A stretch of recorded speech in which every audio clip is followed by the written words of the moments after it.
Do you have a witch wound or felt like you have dealt with persecution either in this incarnation or previous incarnations? Like maybe you have karmic rollover lessons happening.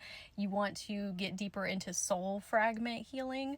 Well, I'm going to share a multidimensional chakra scan that I just did with a client in case it helps you on your journey as well. I went into her energy field. I saw a stegosaurus, like the dinosaur, and I zoomed in on the spines on its back, and it had a lot of wrinkles in it, almost like a tree if you look on the inside, and it has all the rings.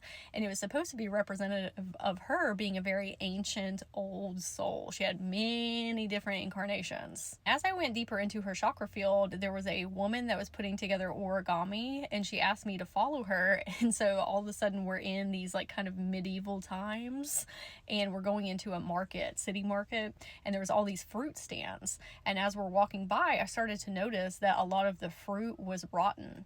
And she said that there was a woman who had come to like the town square who said that she was going to put a curse on everyone's crops. And the townspeople were seeing her almost like a witch. They didn't quite use those words because I don't know if they had witch during that time, like the medieval time. So whatever the like a sorcerer or something, the equivalent during that time. This is where we start talking about the observer effect. Okay, so the woman that was leading me around is my client's past version. She told me when that woman came, the sorcerer came into the town and said, I'm going to curse everybody's crops, that all of them actually did start withering away. But that's the power of the human psyche and the collective mind, like hive mind, because it started with somebody's crops just naturally not being okay with like soil or, not enough sunlight or something. And then that person told another person. And then that person told another person and all these different things. And then everybody was pointing their energy and intention on their own crops, worried about their crops going bad. And then the plants actually was absorbing all of this negative energy. And then it came into fruition. It was a self-fulfilling prophecy, and it was sparked by that woman saying, oh, I'm going to put a curse on everybody's crops. And she was saying that's actually representative of our collective experience now and throughout time and history. There is fear-mongering, where fear-mongering shouldn't be in the first place, but the powers that be know that if they start seeping that into the collective, then a lot of people start freaking out and start getting really stressed and anxious. And now you have millions of people that are pointing their energy and intention on something negative happening, and then it ends up happening. So my client in her past life was a energy healer, like a very powerful energy healer. And she was going back and forth on whether she wanted to tell the townspeople this, because obviously she didn't want to get persecuted as a sorcerer as well. And at this point, everybody's thinking that magic is evil. So my client, past life, she was a really powerful energy healer, and she actually wanted to help the townspeople, but obviously she was worried about getting persecuted as a sorcerer. But she said, I have faith in humanity. And so she went to a woman who had a farm. She asked her if she could do some energy healing with her, and she said yes. And then she actually ended up healing her crops, like over time. And some of what of that is energy healing, and then a lot of that is still like the observer effect, okay, of you putting energy and intention into your plants thriving, and that's going to do DNA cellular repairs on those plants. And then that person told another person, then she went to go help them, and on and on and on and on. And then she was actually able to get everybody back on track with their produce. And she was telling me that there are a lot of empaths and light workers currently in this time and space that have worries about these things deep down in their DNA. And so you can have a fear of expressing your magic or getting into your spiritual gifts or channeling abilities, not just because of societal norms here and now, but because of things that are deep within your Akashic records. And I told her, thank you so much for meeting with me today. And I went deeper into my client's energy field. And as I'm walking, I saw Ursula from Little Mermaid, and the song started playing, Poor Unfortunate Souls. and I saw Maleficent and Madame Mim from The Sword in the Stone. Now, all three of them are depicted in very negative lights in reference to magic. And then one of her different past lives came forward, and she had this gem that was in the middle of her head. It was an emerald, and it was suppressing a lot of her magic, and it was camouflage, so like normal people couldn't see it. And then she told me that she had been persecuted herself for utilizing her magic, even though she wasn't using it in a negative way. And she said, this is just another reiteration of what always happens throughout society.